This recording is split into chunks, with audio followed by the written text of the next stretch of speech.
Hey guys, about halfway done with putting the metal on, insulation, getting it finished up. Figured I thought I'd go ahead and put a video up and show you guys what I've done to this point with the insulation, then the OSB around the bottom of it. Got one strip of lights up, figured out what I'm going to do with the whole building, but I'll show you what kind of lights I'm putting on. Got the walk-through doors done, show you some of the details on the trim work. So I'll walk you around here and show you where I'm at, and I'll do one more video after this one with it completed. But I thought I'd get one up to show you guys where I'm at and how I'm doing things to this point.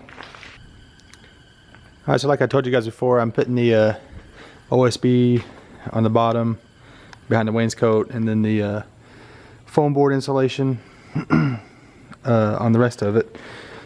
Like, you know, the reason I did the OSB is because this is real soft. You can poke holes in it pretty easy. I'm sure I'll get holes in it throughout the life of the barn, but at least the bottom is a little more protected than the rest of it. Now I left that end off at the bottom just so air can escape, since I don't have the garage doors on yet. It's gonna, you know, this is pointing towards the west.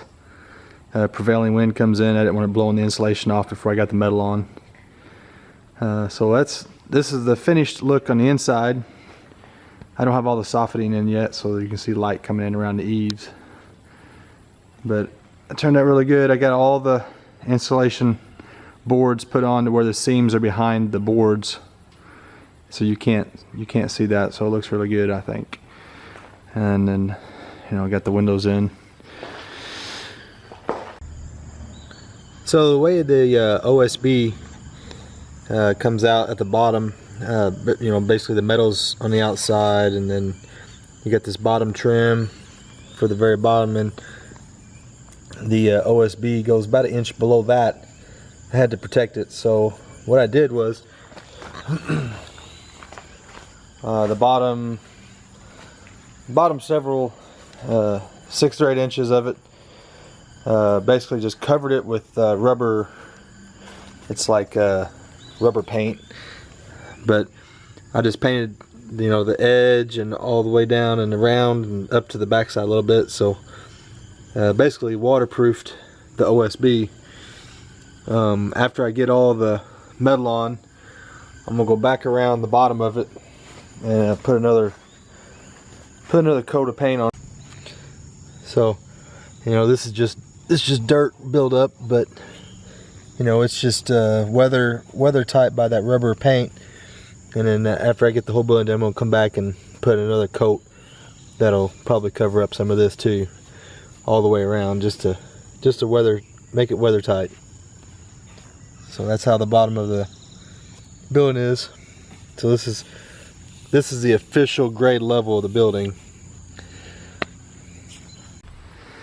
Get all the trim on the inside of the doors put up, and you know, it doesn't go all the way back. You know, there's a little bit of wood showing here, but that gets covered up by the garage door trim, that little lip that comes with the garage door. So after you put that on, it's a good finish, good fit and finish with that put on.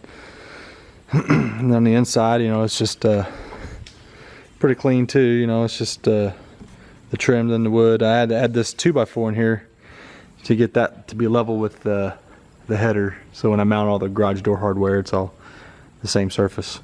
When I bought the metal, the guy asked if I wanted some hem trim. I never seen it before on any buildings, but what this is for is like where your siding metal ends.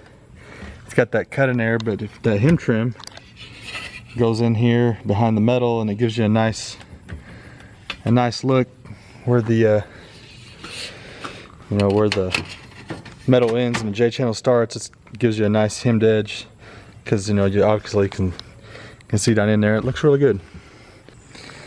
Then for the corners, where the wainscot trim, where it ends, or where it would go up underneath the corner trim, I seen at Menards they had this little barn set up, and they had this bent over and made a little square there. So when you put the corner trim on, it just goes from basically the bottom of the building all the way to the top one piece. You don't have to cut it in two and fit it around this or cut it out for this, so the corner just goes on and there's no gap for anything to get in there like wasp or anything. So it turned out pretty good. And then you know, all this foam insulation, I put that on. I covered basically the whole building, and then I went back and started on the metal and just taped the seams off, and it's holding up to rain pretty good. I just used aluminum foil tape, and it's staying on there pretty good. So basically it's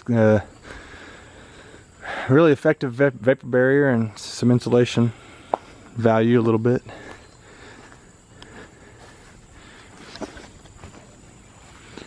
I got the back done, so that's you can see what the finished colors will look like. The windows all trimmed out, and I just got to put the soffit and fascia and corner trim on the back of the building to look finished. And I talked about that hem trim. Everywhere there's an edge, you got the hem trim there to keep that clean line. So that turned out really good too.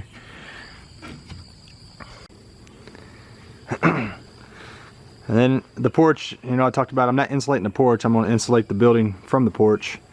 I just cut a bunch of small pieces and nailed them in, and then sealed it up with the aluminum tape the best I could.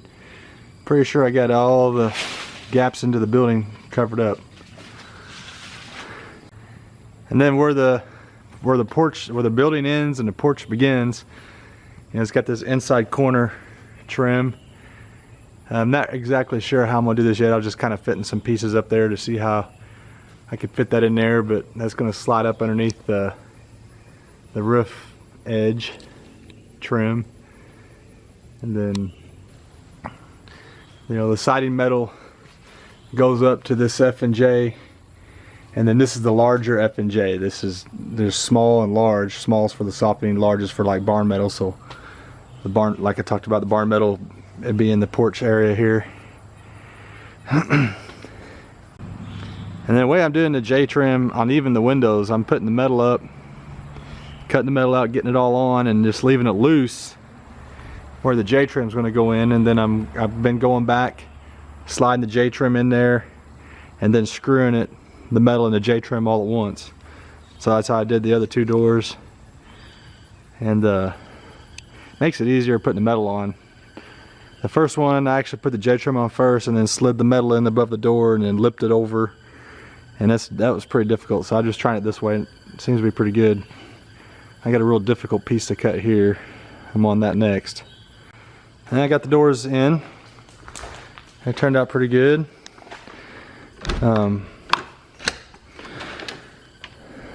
The door frame was really close to being perfectly square, so one side of the door I just put a 1x in there, just a 1/2 inch board, and I didn't shim anything on that side because it was really plumb and straight, and then just shim the other side. And then you can see I made these two ledgers on the door frame, holds that 2x6 that's underneath the door, so the concrete level is right at the bottom of the door frame above the 2x6 I got in there. So you can kind of see how high the concrete's going to come up. You know, I got both doors installed, and I just got to build it up and get the floor ready for concrete, and it'll be finished out. And then for lighting, I'm using some LED strip lights. They actually daisy chain together, so it's supplied. You supply 110 volt, and then it connects to the next light, and it carries the voltage across, and it's got this little jumper across the top, and then you down the other side. So these are 8 foot, so there's 16 feet of light on each side. And just with this one truss with lights, it actually lights up the whole barn. So I'm quite confident that I put these on all the trusses, it's going to be nice and bright in here. But they're just they're called T8 design. You know, it's just the width of a 2x4, and it comes with these clips that you mount. It's got these daisy chain connectors on each end of it. so you can supply voltage to either end and connect to the next light.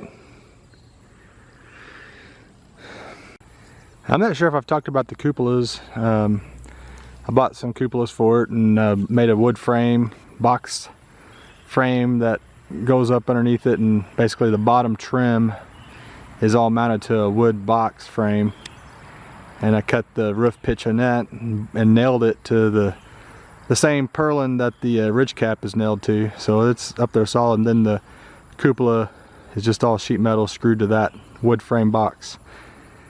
And I looked up the proper spacing for cupolas, and the way I understand it is if you've got two, you basically, you know, cut the building in half, and then each cupola is on the middle section of each of the half. So the distance in the between is twice the distance from the outside. If you had three, then you would cut the building in 3 sections and put the cupolas in the middle of each section. So it changes the spacing a little bit. At least that's what I understood, what the proper etiquette of mounting cupolas in there. So they're just 24-inch cupolas, they're not 36, but they still look pretty good. And obviously it's summertime, so I'm going to go ahead and get some use out of it. But I brought the boat home and using it even though it's not finished. You got to take time off to have some fun. But hopefully in the next few weeks here I can get it all finished and start getting the groundwork ready for the concrete. So one more video after this with it completely done. I hope you guys enjoyed it.